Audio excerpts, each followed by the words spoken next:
안녕하십니까. 황태순TV 황태순입니다. 김영광입니다. 어제 보니까 영국에서 사실 난리가 났어요. 네. 한 2년 전에 있었던 블랙시트에 대한 국민투표 이와 관련되어서 그 후임, 그 후속 조출이 있었던 하원에서 표결에서 역대 사상 최대 어떻게 표차로 부결이 됐죠? 432가 no, 네. 202가 예. yes 한 거죠. 네. 참 이 민주주의 역사가 이렇게 오래된 네. 영국에서도 예. 국민 투표를 거쳐서 뭐 의회에서 국민 투표 붙이고 의회에서 뭐 결정해가지고 이제 국민 투표했고 그 결과에 따라서 EU와 지금 협상을 했는데 네. 그걸 또 의회가 또 이렇게 거부해 버리는 참 진퇴양난. 테레사 메이 총리가 지금 보면 진퇴양난이죠. 오도 가도 못하게 됐죠. 왜 사실은 보면은 블랙시트로 이제 국민투표로 결정이 됐단 말이에요. 됐죠. 됐는데 보면 이제 그냥 블랙시트가 한다는 게 우리 야 이혼하자 이게 되는 게 아니에요. 이 영국하고 지금 EU하고는 자 하는데 보면 그동안 뭐 썼던 뭐 분담금의 정산 문제라든가 향후 어떻게 할 것인가 굉장히 딜이 많습니다. 이런 부분에 국민 재정적인 그런 부담과 여러 이해관계가 따르기 때문에 그 구체적 내용 갖고 미 하원에서 사전에 우리말은 비사전 비준하게 돼 있는데 그렇죠. 이걸 부결시켜 버린 국민 거죠. 부담이 많으니까. 예. 지금 해서 2015년 총선 때 이제 보수당이 네. 그 인앤아웃 네. 국민 투표하겠다. 네. 남아 있을 건지 이후에 남을 건지 그렇죠. 했고 2016년에 국민 투표를 통해서 됐고 그다음에 이제 국민 투표 결과를 받아 가지고 메이가 EU하고 이제 협상을 진행해 왔는데 네. 그게 이제 다시 원점으로 돌아가 버린 거죠. 원점으로 돌아가는데 아까 우리 김영광 그 실장 말씀대로 보면 사실은 그래 얼마 전에 작년 이제 12월이던가요, 11월이던가요. 대만에서도 대만 그 이제 최영문이군요. 차이윙영 위안 같은 그저 현재 집권 세력이 탈원전 정책을 강하게 추진하지 않았습니까? 결국 그것도 보면 국민투표에서 부결돼서 보면 이제 탈원전 정책을 갖다가 이제 처리하게 되는 과정을 겪었는데 바로 오늘 앞서 우리 김영광 실장 말씀대로 영국에서도 보면 결국 2016년 그 당시 들뜬 분위기에서 국민들이 약간 표퓰리즘에 빠진 상태에서 우리 좋다.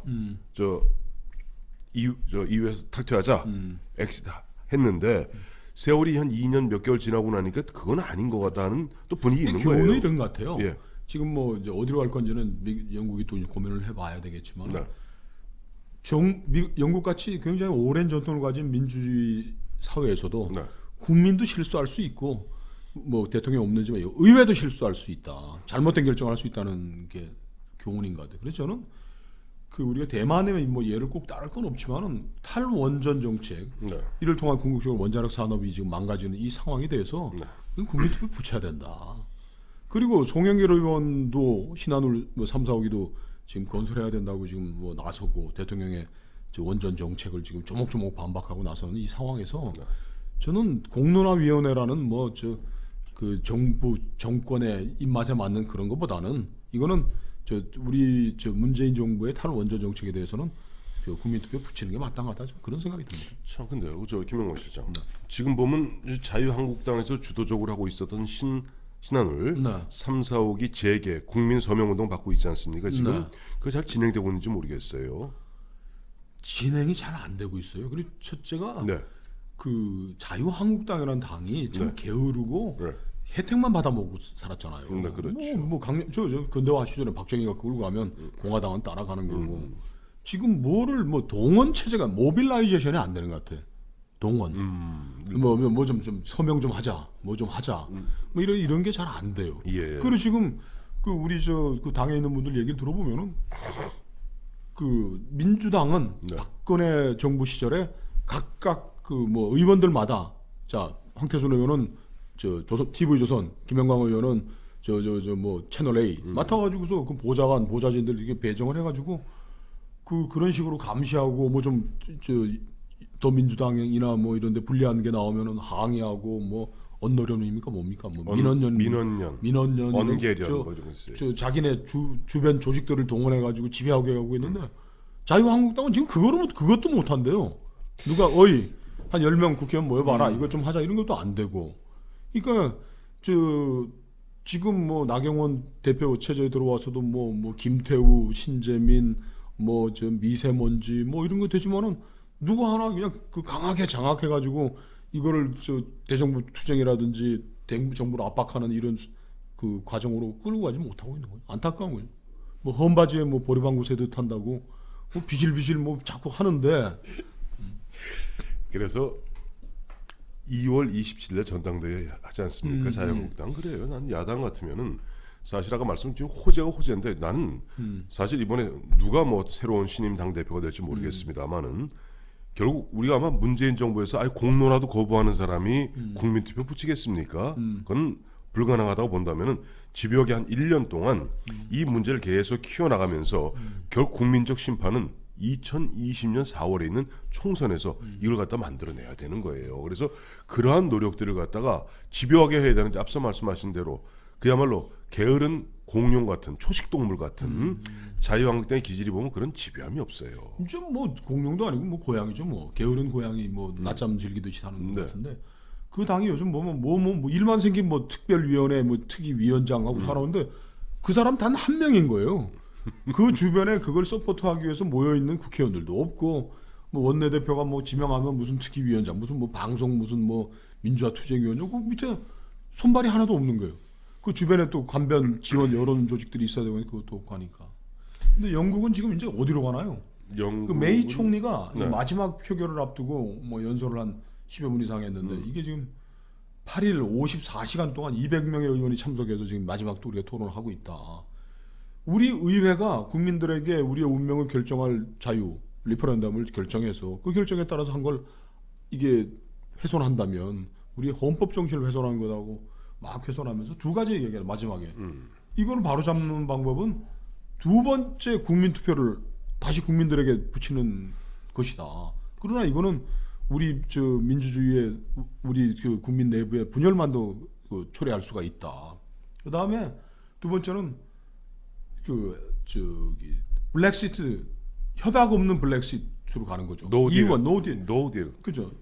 exit without deal이죠. 노딜. 근데 협약이 없이 가면은 경제적 부담이 가중이 될 뿐더러 이 안보 문제에 관한 파트너십도 지금 다 훼손이 되니까 이거 어떡하냐고 이제 뭐 호소를 했는데 이제 뭐 둘 중에 하나를 선택할 수 없는데 일단 지금 EU 규약에 의하면은 3월 29일 자동 탈퇴를 하게 돼 있습니다.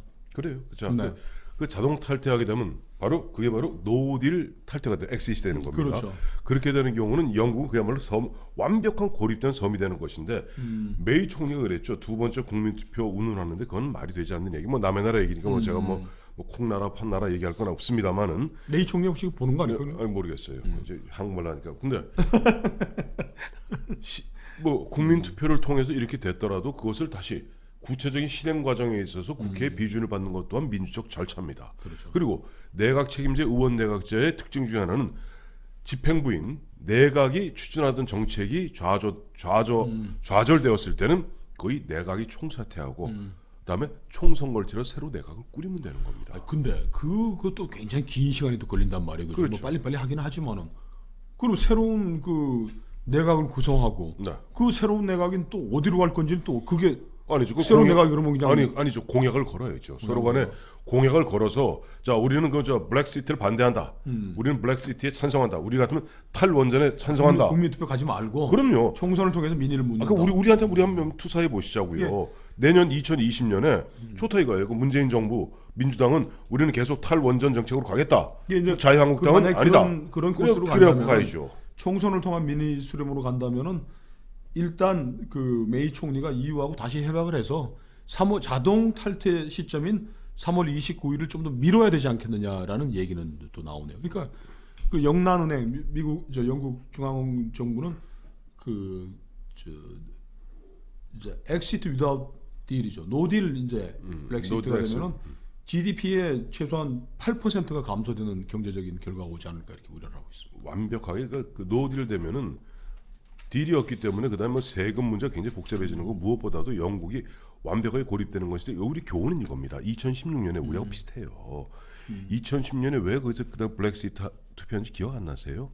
그 무렵에 보면 그 보면 시리아에서 난민들이 대거 난민 문제가 들어오고 좀 난민들 그렇죠. 들어오고 어쩌고 저쩌고 하는 가운데 또 난민들이 이른바 뭐 무단 취업을 하고 하는 그런 들뜬 분위기에서 엉뚱하게 선택했던 것이 이른바 블랙시트입니다. 포퓰리즘 영향. 그 지금 제일 큰 문제는 네. 그 지금 아일랜드 위에 북부 지역 북 아일랜드는 영국령이란 말이에요, 그죠? 그리고 영국의 북아일랜드는 영국의 일부죠. 영국의 일부죠. 영국령이 아니고 영국의 일부고 이제 아일랜드가 돼 있는데 이게 탈퇴를 해버리면은 북아일랜드와 아일랜드 간에 국경이 생겨버리는 거죠. 우리 영국 EU의 협약에 따라서 통행 자유가 각국 간에 다 이루어지고 있는 건데 그것까지 탈퇴해버리면 북아일랜드와 아일랜드는 이제 국경으로 분리된다는 그런 것도. 그리고 이제 우리가 2016년을 우리가 제가 주목하는 이유가 바로 그겁니다. 어떤 들뜬 분위기에서 들뜬 잘못된 결정할 수 있는 것 중에 하나가 이쪽 저쪽 이 지구의 반대편에서 영국에서는 블랙시트가 있었다면은 그해 우리나라에서는 뭐가 있었습니까? 그야말로 가짜 뉴스들이 난무하는 가운데 또 당시 정부 박근혜 정부는 어떻게 보면 우왕좌왕 방어 능력도 없는 가운데 대통령을 탄핵 소추하는 결정이 2010년에 같이 있었던 거예요. 그래서 제가 그 말씀을 드리는 겁니다. 그러니까 우리가 보면 영국의 예를 보면서도 또 아니, 근데 우리의 예를 살펴봐야죠. 이 블랙시티는 그래도 그나마 무슨 뭐 국민 투표도 하고 뭐 긴 뭐 총선 과정도 거친 논의가 있었는데 아니 거기 탈원전이라는 거는 뭐 판도라 영화 보고 그 양반이 또 결정을 하신 거니까 아니, 그러니까 이건 정말 국민 투표 안 붙여야 되겠다. 이거 국민투표 안 되니까 저기 총선에 그 서로 총선을 통해서 분명히 공약을 내 것이라니까요. 한쪽에서는 탈원전 계속 하겠다, 우리 자신 갖고 한쪽에서는 아니다, 우리 먹고 살기 위해서는 자유한국당에 촉구하시는 거죠? 자유한국당에 촉구하는 거예요. 우리는 탈원전 이거 빨리 폐기하고 가야 된다라고 하고 그거 갖고 단단하게 승부를 거세요. 그와 같이 각이 생겨야지 국민들 선택해야 싶습니다. 감사합니다.